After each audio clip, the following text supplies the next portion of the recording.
The HSA is the most powerful retirement account you can have, but it's disguised as a health savings account. My name's Clark, and we're going to be taking a closer look at the HSA, or Health Savings Account, to help you understand everything there is to know about this unique and amazing account. First thing, to be able to open and contribute to an HSA account, you will need to have a high deductible healthcare plan, or HDHCP for short. With a high deductible healthcare plan, you will have a higher deductible, which means you'll owe more out of pocket if you have medical expenses, but you will also have lower premiums, which means less out of pocket each month to pay for your insurance. If you already have a high deductible plan, then it's a no-brainer to add an HSA since it won't change anything about your current plan. If you're on a plan that is not a high deductible, then you might need to run some numbers and see if it makes sense to switch to a high deductible plan and an HSA. Many companies offer different healthcare plans, which means you will have to evaluate your plans to see if the HSA and high deductible plan makes financial sense for you. Here are a couple things to look at on your plan. Compare the yearly price difference in the premiums and your out-of-pocket max for the high deductible plan and your premium plan. And then, since the money you put into an HSA is pre-tax money, you also have to calculate the amount of taxes you'll save by putting this money into the HSA. Here's an example of two different plans.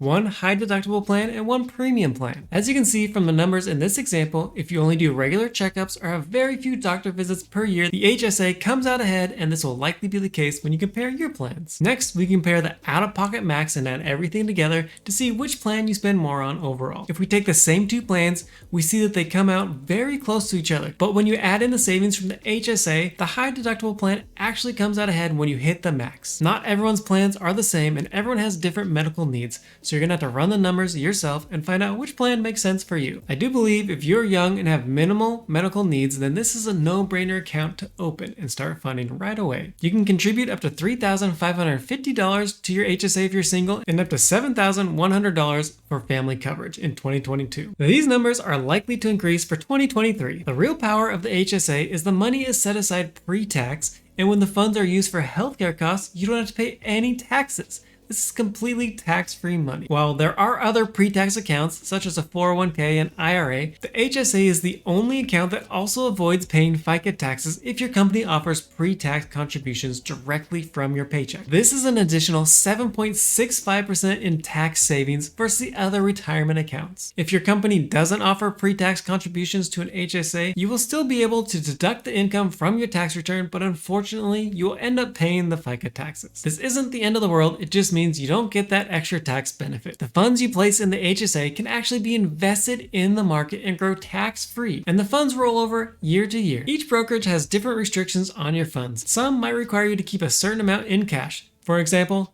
$2,000. Then anything over that $2,000, you can invest in the market. Other brokerages have no restrictions and will let you invest all your money right away. To get the full tax-free benefit, you'll need to spend the money on healthcare expenses. When the money is spent on healthcare expenses, you will pay no taxes whatsoever. It might seem restrictive that this account requires you to use funds only on healthcare to get the full tax-free benefit, but that is not the case, and this account is more flexible than you might think. First unique feature of the HSA is you can actually save your receipts from healthcare costs and reimburse yourself at any time in the future. As long as you set up the HSA prior to the medical expenses, you'll be able to reimburse yourself at any point in the future. This will allow your money to continue to grow and at any point be able to reimburse yourself with tax-free money. As you age, you will most likely have more healthcare costs, and this account will be a great way to pay for all these costs with tax-free money. The second unique feature is when you reach the age of 65, you can withdraw the money from your HSA for non-medical costs. You will only pay your normal taxes on the contributions and gains. Your HSA is now just like any other IRA or 401k retirement account. The third unique thing about this account is if you switch from a high deductible healthcare plan